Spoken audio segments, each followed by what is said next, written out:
Welcome to Hindu news 9. Andhra Pradesh రాజకీయాల్లో ఇప్పుడు సరికొత్త వేడి రాజుకుంటుంది. శాసనసభ ఎన్నికల పోరు ముగిసిందని అనుకుంటున్న తరుణంలో పల్లె సీమలను గెలుచుకునేందుకు ప్రధాన రాజకీయ పార్టీలు కత్తులు దూసుకుంటున్నాయి. ఏ క్షణమైనా రావచ్చని భావిస్తున్న గ్రామ పంచాయతీ ఎన్నికలు ఇటు అధికార కూటమికి అటు ప్రతిపక్ష వైఎస్ఆర్సీపీకి అత్యంత కీలకంగా మారాయి. పల్లెపీఠం ఎవరిది, గ్రామాలు ఎవరికి జయకొట్టబోతున్నాయి అనేది తెలుసుకుందాం. రాష్ట్రంలో కూటమి ప్రభుత్వం అధికారంలోకి వచ్చి 2 ఏళ్లు పూర్తవుతున్న తరుణంలో వస్తున్న ఈ ఎన్నికలను ప్రభుత్వం ప్రతిష్టాత్మకంగా తీసుకుంది. తాము అమలు చేస్తున్న సంక్షేమ పథకాలు, సూపర్ 6 హామీల అమలు తీరును గ్రామ స్థాయికి తీసుకెళ్లాలని టీడీపీ, జనసేన, బీజేపీ నాయకులు వ్యూహాలు రచిస్తున్నారు.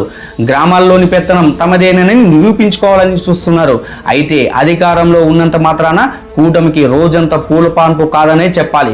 గ్రామ స్థాయిలో 3 పార్టీల కేడర్ను ఒకే తాటిపైకి తేవడం, దశాబ్దాలుగా ఉన్న స్థానిక రాజకీయ విభేదాలను పక్కన పెట్టి ఉమ్మడి అభ్యర్థులను నిలబెట్టడం పెద్ద సవాలుగా మారింది. మరోవైపు పంచాయతీలకు సరిపడా నిధులు సర్దుబాటు చేయడం ప్రభుత్వానికి కత్తి మీద సాము లాంటిది. మరోవైపు ప్రతిపక్ష వైఎస్ఆర్సీపీకి ఈ ఎన్నికలు అస్తిత్వ పోరాటం. అధికారం కోల్పోయినా నిరాశలో ఉన్న కేడర్కు ప్రాణం పోయడానికి ఈ స్థానిక పోరు ఆ పార్టీ వేదికగా మలుచుకుంటుంది. ప్రభుత్వ వైఫల్యాలు, ధరల పెరుగుదల, అక్రమ కేసులు వంటి అంశాలను అస్త్రాలుగా మలుచుకుని పల్లె ఓటర్లను తన వైపుకు తిప్పుకునేందుకు వైఎస్ఆర్సీపీ శ్రేణులు సిద్ధమవుతా ఉన్నాయి.